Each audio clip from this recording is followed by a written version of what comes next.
ठीक है, तो हम ये डायनामिक्स, सिस्टम डायनामिक्स, तो one method is that you find it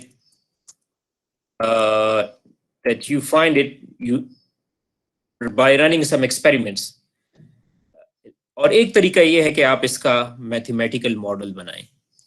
ठीक है, लेकिन हम मैथमेटिकल मॉडल यूजुअली क्यों प्रेफर करते हैं? जी आप बताएं कि इसमें हम मैथमेटिकल मॉडल प्रेफर करेंगे या experimental model? Mathematical model sir ji. और वजह क्या है उसकी? वो आसान है सर जी, उसमें चेंजेस हम जल्दी से कर सकते। देखिए, एक दो वजह हैं। अगरचे रियलिस्टिक मैथमेटिकल मॉडल कंस्ट्रक्ट करना it's a very difficult task, लेकिन हम बहुत सारी अजम्पशन लेकर एक सिंपल मॉडल बना लेते हैं। ठीक है, लेकिन मैथमेटिकल मॉडलिंग का फायदा यह है कि it's a safe way to fail. ठीक है, सेफ वे ये है कि आप कंप्यूटर ऑन करें, डिफरेंट सेट्स ऑफ इनपुट्स लगाएं और आउटपुट चेक करें। यही काम अगर आप एक्सपेरिमेंटली करें तो वो बहुत मुश्किल है, बहुत एक्सपेंसिव है। ठीक है, और रियलिस्टिक नहीं है।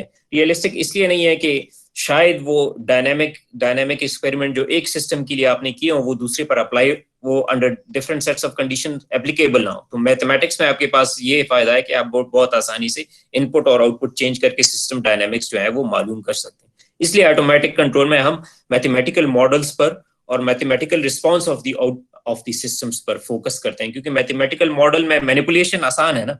ये इसी तरह है जिस तरह आप वीडियो गेम खेलते हैं। ठीक है, सो आप मतलब literally you kill a lot of people but actually you don't kill anyone, इसी तरह है ना। Yes sir.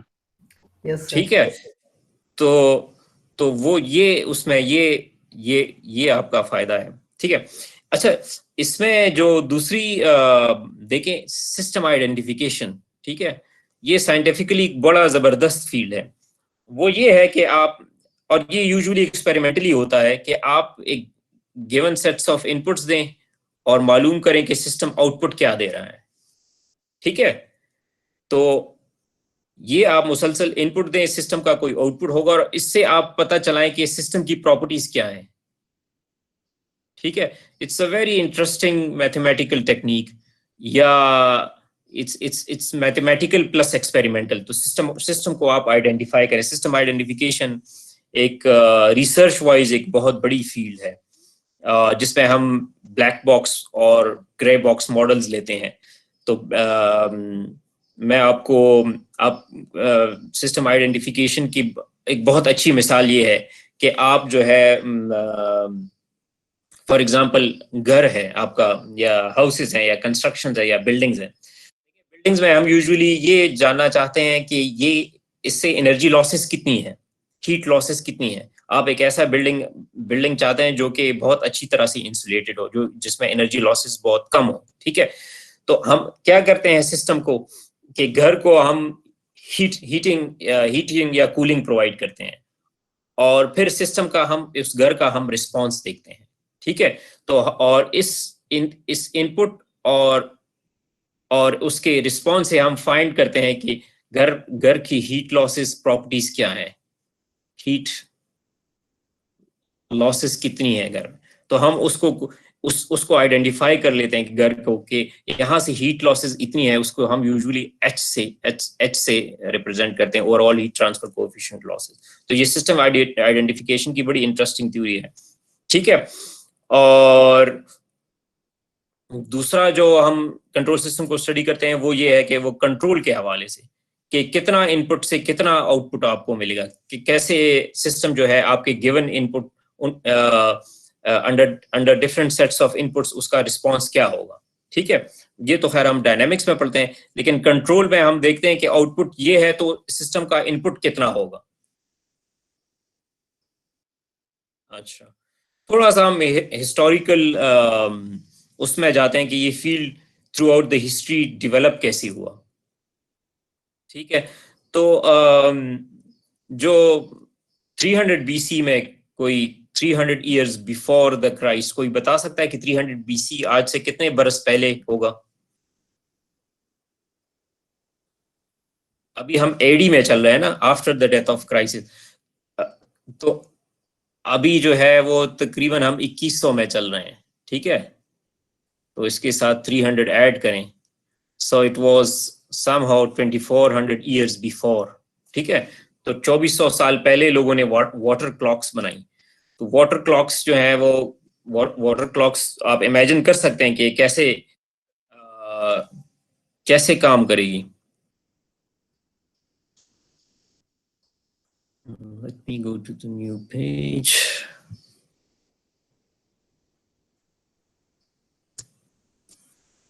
ठीक है, तो वाटर क्लॉक्स आपका ये है, कोई कंटेनर होगा और जिसके अंदर कोई आउटलेट होगा, ठीक है। इससे you have filled it to some level and you allow the water to flow through it, ठीक है। तो इसमें वाटर क्लॉक में ये है कि आपने ये कंटेनर भर लिया and then you find out the time it took to empty out. So इससे आप लोग टाइम मेजर करते थे। एक पुराना कॉन्सेप्ट है वो वाटर क्लॉक्स का। सो ये एक कंट्रोल एक्सपेरिमेंट था, ठीक है। इसी तरह देखें पुराने जमाने में बहुत सारी, जैसे कहते हैं कि जो सिंध में जो मोहनजोदड़ो का शहर था, तो उसमें लोग जो है वो इंडोर, जिस तरह आजकल हमारे घरों में शावर हेड्स हैं, तो इस तरह का सिस्टम वहां पर भी था। लेकिन अब शावर हेड जो है वो एक कंट्रोल सिस्टम है ना, आप चाहते हैं कि कंट्रोल फॉर्म में आपको पानी मिलता रहे, ठीक है।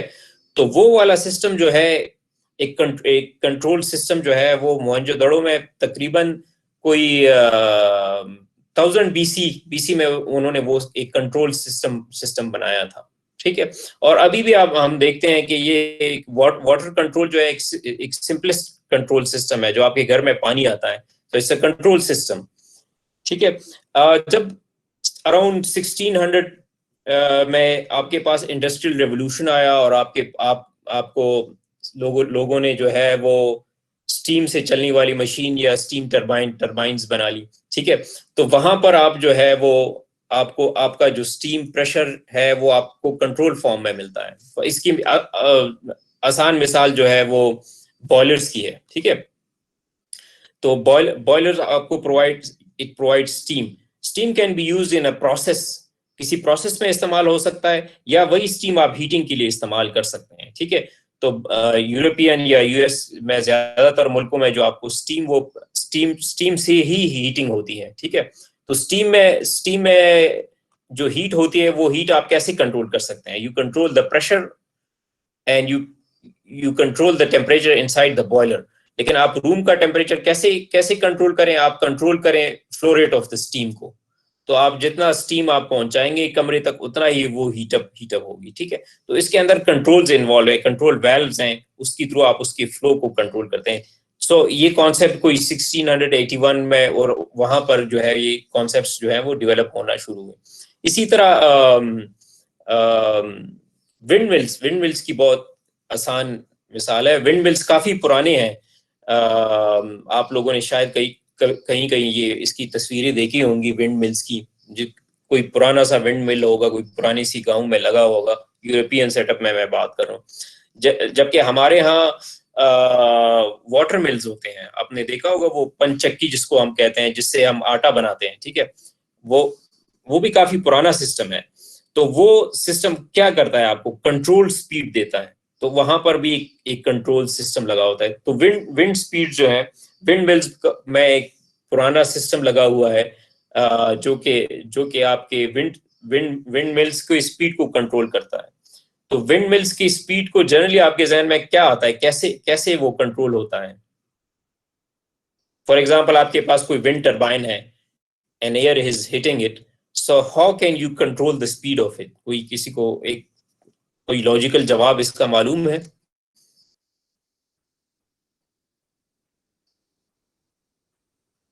ये जो पेन होते हैं उसको रोटेट करते हैं, फैन को रोटेट करते हैं। इसकी विंड के जो पेन्स होते हैं। मिसाल है, और उसके जो ब्लेड्स होते हैं, ब्लेड एंगल को हम चेंज करते हैं। फॉर एग्जांपल अगर आपके पास कोई विंड मिल हो, ये उसके ब्लेड्स हैं, ठीक है। और अगर हम उसमें से कोई एक सा ब्लेड भी ले लें तो इसकी ये पिच, इसको आप चेंज करते हैं, ठीक है, इसको आप थोड़ा सा रोटेट करें तो the surface area that is being hit by the wind वो चेंज हो जाता है, ठीक है। एक सिंपल सा टेक्निक बहुत पुराने जमाने से चला आ रहा है, बल्कि अब भी चलता है, कि आप उसके ब्लेड के एंगल को चेंज करके उसकी स्पीड को कंट्रोल करते हैं, ठीक है। तो स्पीड कंट्रोल भी एक काफी पुराने जमाने से चला आ रहा है। थोड़ा बहुत विद टाइम हम सोफिस्टिकेशन की तरफ जाते हैं। अब हम सिस्टम की सिस्टम स्टेबिलिटी की थ्योरीज डेवलप हुई कि आप under different sets of input, for example wind mill की अगर हम एग्जांपल लें तो वो डिफरेंट सेट्स ऑफ इनपुट्स क्या होंगी for a wind mill, let's say changing wind speed होगा ना, हवा कभी बहुत तेज होगी कभी बहुत स्लो होगी। अच्छा, अंडर नॉर्मल स्पीड्स तो आप विंड मिल को कंट्रोल कर सकते हैं, कभी कभी हवा की स्पीड इंतहाई बहुत ज्यादा बढ़ जाती है, ठीक है, उसमें आपका सिस्टम स्टेबल रहना चाहिए, अदरवाइज आपका सिस्टम क्या है वो कोलैप्स कर जाएगा। यानी मेरे कहने का मकसद ये है कि जो विंड मिल है उसमें तो इनपुट आपका एयर है, विंड है ना, विंड आती है उसको घुमाती है और उससे आपका पावर जनरेट होता है। So your input is wind. The more is the wind, the more power you are expecting to generate. But what will happen if the wind speed is too high? System can collapse. So इसलिए हम stability discuss करते हैं under different sets of input, और steering का मतलब you steer the system towards stability. आप move करते हैं सिस्टम को। इसी तरह गाड़ियों की मिसाल है,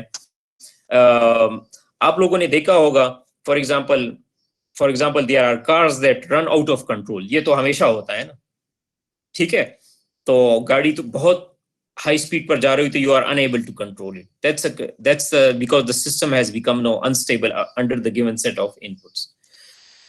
अच्छा, तो बहुत सारी डेवलपमेंट्स हुई हैं, मुख्तलिफ चीजें डेवलप हुई हैं। एक बहुत बड़ा आजकल जो हम ऑटो पायलट का सुन रहे हैं या ड्रोन्स वगैरह का सुन रहे हैं, ठीक है, तो इसमें एक बहुत इंपॉर्टेंट डिवाइस है जिसको हम जायरोस्कोप कहते हैं, जो कि it helps maintain the orientation of the and the stability of the plane. तो ये इस तरह के सिस्टम्स हैं जो कि उसको आपके जहाज को लेट्स से स्टेबल रखते हैं।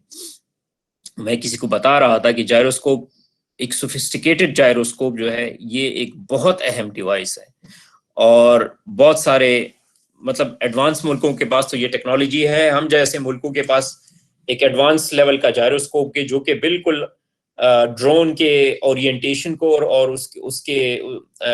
उसकी स्टेबिलिटी को बरकरार रख सके, हम इसको इंपोर्ट करते हैं जायरोस्कोप को।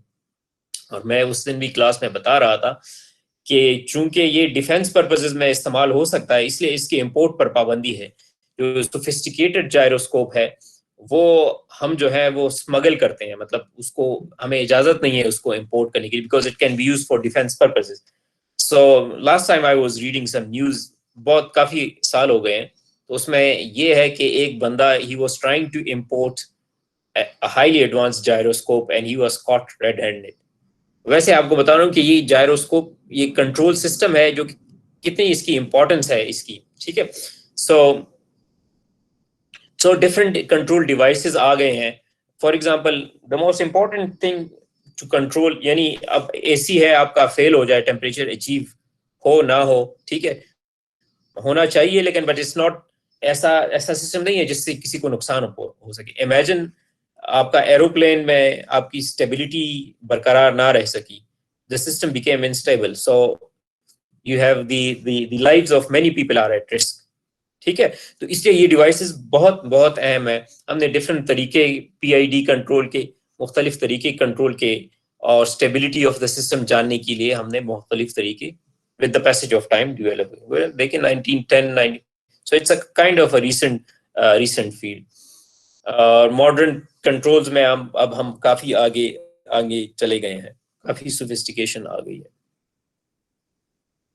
थोड़ा सा ये टर्म्स की डेफिनेशंस हैं कि कंट्रोलर क्या है। कंट्रोलर भाई कि it can be a device, control circuit, computer और मैकेनिकल लिंकेज जो सिस्टम के मोशन को कंट्रोल कर सके। प्लांट आपका घर हो सकता है, मशीन हो सकता है, गाड़ी हो सकती है, वही है प्लांट तकरीबन आपका सिस्टम है, ठीक है।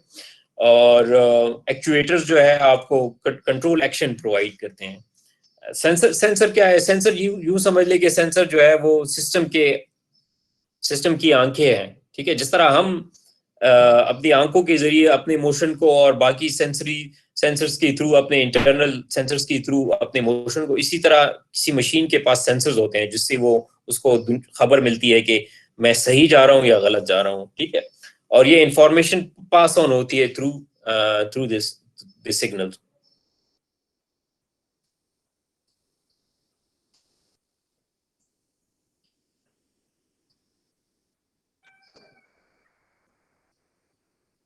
ठीक है, तो एक कंट्रोल सिस्टम का ऑब्जेक्टिव्स हैं कि to maintain the plant output constant at the desired value in the presence of external disturbances. तो आप एसी का क्या काम ये है कि एक्सटर्नल डिस्टरबेंसेस जैसे बाहर टेम्परेचर बड़े कम हो, लेकिन एसी का काम ये है कि आपका इंडोर टेम्परेचर को वो कंट्रोल करे, रेगुलेट करे। इस तरह हम फैक्ट्री में जाते हैं तो चाहे कुछ भी हो, एक कंट्रोल्ड अंदाज में आपकी फैक्ट्री का मशीन चलता रहे। तो जैसे for example filling of the bottles in industry है, ठीक है। तो वहां पर कंट्रोल सिस्टम का क्या काम है? To regulate the liquid flow inside the bottles, ठीक है। और आप ज्यादातर हम रेगुलेशन में वो देखते हैं, इवन ट्रेजेक्ट्री भी, फॉलोइंग द ट्रेजेक्ट्री, कोई खास रास्ता या कोई खास लिमिटेड मोशन आप करें तो वो भी हम कंट्रोल सिस्टम के जरिए कंट्रोल करते हैं। अच्छा, हम पता है कि हमें दो काइंड ऑफ कंट्रोल सिस्टम्स हैं, एक ओपन लूप कंट्रोल सिस्टम है और एक क्लोज लूप कंट्रोल सिस्टम है, ठीक है। इसमें ये जो फॉर एग्जांपल ये देखें, आपका ओपन लूप कंट्रोल सिस्टम है, तो आपको कोई इनपुट मिल रहा है, वो इनपुट जो है आर जो है असल में रेफरेंस इनपुट है, ये जो है आपका डिजायर्ड इनपुट है, वो इनपुट जो आप हासिल करना चाहते हैं। तो आप फॉर एग्जांपल आपने नॉब घुमाई एसी की, तो आपने इसको कहा कि मुझे 30 डिग्री सेंटीग्रेड टेम्परेचर चाहिए, तो वो उसका रेफरेंस, ये इनपुट कंट्रोलर को मिलता है, कंट्रोलर उसको चेंज करके एक्चुएटर को बताता है। एक्चुएटर जो है वो एक्चुएटर का काम ये है कि वो उतना सिग्नल दे प्लांट को, या उतने टाइम के लिए उसको सिग्नल दे, ताकि वो जो है वो डिजायर्ड आउटपुट जो है वो हासिल कर सके। जैसे ये सी आपका कंट्रोल आउटपुट है, वो कंट्रोल आउटपुट आपको हासिल हो, ठीक है। लेकिन ये आप देख सकते हैं कि एक्चुएटर तो वो डिजायर्ड एक्शन तो प्रोवाइड करता है, लेकिन बीच में आपको सिस्टम एक्सटर्नल डिस्टरबेंसेस भी मुसलसल होते हैं। अच्छा, ओपन लूप में मसला ये है कि इसको पता नहीं चल रहा है, इसको ठीक है, एक डिजायर्ड रेफरेंस इनपुट तो मिला हुआ है, लेकिन इसको कोई इसकी आंखें नहीं है जो उसको बता सके कि आपका जो डिजायर्ड आउटपुट है वो हासिल हो गया है, ठीक है। तो इस सिस्टम में फीडबैक कंट्रोल सिस्टम नहीं है। अच्छा, ये हम आगे चलकर इसको डिस्कस करेंगे, ये मैथमेटिकल एनालिसिस है, आगे चलकर हम नेक्स्ट चैप्टर्स में हम इसको एनालिसिस को चेक करेंगे। लेकिन इसमें आप सीख सकते हैं कि आपका कोई खास एक इनपुट आपने इसको दिया हुआ है, ठीक है। ये आपका एक कांस्टेंट इनपुट है, ठीक है। तो आपने इस सिस्टम को कांस्टेंट इनपुट दिया, ये दें कि ये सिस्टम का रिस्पॉन्स है, ये रिस्पॉन्स है उसका। अच्छा, सिस्टम का रिस्पॉन्स 0 से स्टार्ट होकर स्टडी स्टेट तक चला जाता है, वो खास रिस्पॉन्स जो है वो अचीव कर लेता है, ठीक है। क्योंकि सिस्टम यकदम इनपुट की वैल्यू की, फॉर एग्जांपल आपने सेट टेम्परेचर 30 डिग्री सेंटीग्रेड दिया, तो सिस्टम जो है वो इन 0 मिनट्स और इन 0 सेकंड वो सिस्टम वो रेफरेंस वैल्यू अचीव नहीं करेगी, बल्कि एक खास टाइम बाद वो अचीव करेगी। उसकी वजह क्या है, कोई बता?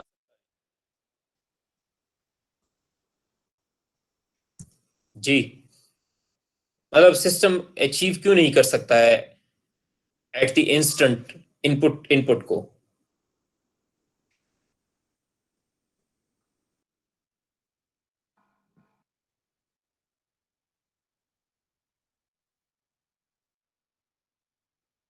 जी सर ये अगर हम या सर इंस्टेंट अचीव, जी सर।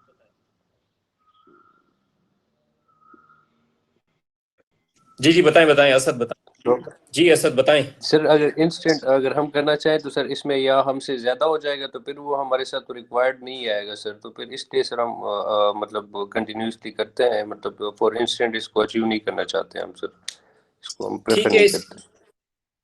इसकी मुख्तलिफ वजूहात है। उसमें से एक वजह ये भी है कि सिस्टम की अपनी कोई प्रॉपर्टीज हैं, कोई कोई इसका इनर्शिया है, तो वो इनपुट इंस्टेंटली वो अचीव नहीं कर सकता, it's not possible physically.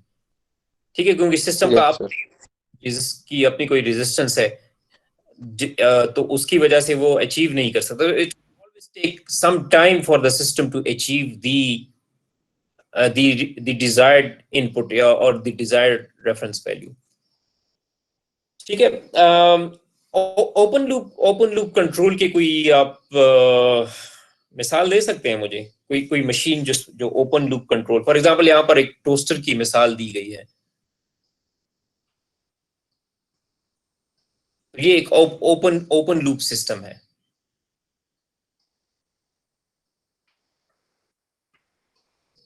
Because जो आपका टोस्टर का सिस्टम है, वो टोस्टर का काम यह है कि आपकी अकॉर्डिंग टू योर डिजायर वो टोस्ट को हम टोस्ट जो आपका उसको according to your desired level उसको ब्राउन करें या उसको क्रिस्पी बनाएं। ठीक है, लेकिन टोस्टर में ये मैकेनिज्म तो नहीं है कि वो उसकी कलर को चेक करे कि वो अचीव हो गया तो अब मैं I will turn my self on off, बल्कि टोस्टर उसको जस्ट एक टेम्परेचर प्रोवाइड करता है। ठीक है, तो ये एक ओपन लूप सिस्टम है जो कि अपने जिसमें फीडबैक मैकेनिज्म कोई नहीं है। फॉर एग्जांपल आपका ये इसकी मिसाल ऐसी है जैसे आपका एसी लगा हुआ हो, उसका सेंसर खराब हुआ हो, तो वो एसी मुसलसल चलता रहेगा। It will not know, it doesn't have a feedback mechanism to tell it that the desired temperature has been achieved. ठीक है, माइक्रोवेव भी है sir, micro oven sir. Microwave में आप सिर्फ एग्जैक्टली उसमें आप टाइम सेट करते हैं और एक खास टाइम के लिए चलता है, और आपके पास पहले से बुक में कहीं लिखा हुआ है कि भाई अगर इतने टाइम तक ये चलता रहे तो ये जो आप इसमें जो चीज गर्म करना चाहते हैं वो गर्म हो जाएगी। But microwave by itself can not decide कि this much, it can decide that this much temperature has been achieved, लेकिन आपको वो ये नहीं बता सकता है दैट। जी सर, वॉशिंग मशीन भी एक किस्म का ओपन लूप है। वॉशिंग मशीन, और साथ ही साथ में जो बड़ा अच्छा ओपन लूप सिस्टम की मिसाल है वो आपकी वाटर पंप है। Water pump is not a close loop system, क्योंकि उसमें ये आप जरूर सोचें सिस्टम्स में, जो भी आप सिस्टम डिस्कस करें उसमें आपका डिजायर्ड आउटपुट क्या है। तो सर हमारे वाटर पास पंप में आपका सेमी कंट्रोल्ड मशीन में भी सर ओपन लूप है, जैसे हमारे पास सेमी कंट्रोल्ड लेथ मशीन हो गया सर। हाँ, lathe machine is an because उसमें आपका डिजायर्ड आउटपुट का उसको पता नहीं चल रहा है। अब इंटेलिजेंट सिस्टम वो होगा जो, या ऑटोमेटिक क्लोज लूप सिस्टम वो होगा जो जिसमें जो वर्क पीस को देखकर डिसाइड करे कि इस पर काम खत्म हो गया। तो लेकिन मैं उसकी आसान मिसाल वाटर पंप की इसलिए है कि वाटर पंप में आपका डिजायर्ड आउटपुट जो है वो ये है कि it should fill the water tank up to a certain level. ठीक है, लेकिन आपके सिस्टम को तो नहीं पता चला है ना, मोटर तो चल रही होती है। When the water overflows then you know कि I should turn it off. तो इसका जो ज्यादा सोफिस्टिकेटेड सिस्टम होगा वो क्या होगा, वो क्लोज लूप होगा, जो मोटर को खुद बताए कि आपका सिस्टम जो है वो आपका जो वाटर लेवल है that has been achieved and you should get turned off. ठीक है, तो जैसे अब हम इलेक्ट्रॉनिक्स की क्लास में हम बनाते थे इस तरह का एक क्लोज लूप सिस्टम बनाते थे वाया प्रोग्रामिंग, जो मोटर को इन्फॉर्म करे कि the level of water has been achieved, तो वो एक क्लोज लूप सिस्टम हो गया। ये आपका क्लोज लूप सिस्टम है। सिस्टम तकरीबन वही है, कंट्रोलर है, एक्चुएटर है, वही प्लांट है जिस पर प्रोसेस चल रहा है। सिर्फ ये है कि आपने एक उसको सिस्टम को कोई सेंसरी ऑर्गन्स जैसे आंख, नाक, कान दे दिए हैं। ठीक है, so it can sense now whether there is some difference between the desired output and the reference input। ठीक है, तो देखें यहाँ पर कोई एडिशन सब्ट्रैक्शन होती है और पता चलता है कि सिस्टम जो जब तक ये डिफरेंस 0 ना हो, ठीक है, तब तक ये सिस्टम चलता रहेगा। तो क्लोज लूप सिस्टम के तो बहुत, फॉर एग्जांपल एयर कंडीशन जो हमारे घरों में लगा हुआ है, that's is a close loop system. Yes sir. Sir electric iron होगी। इलेक्ट्रिक आयरन हालांकि है तो सिंपल सिस्टम, लेकिन उसको पता चल रहा है कि इतना टेम्परेचर अचीव हो गया है। Yes sir. ठीक है, ठीक है, ठीक है। अच्छा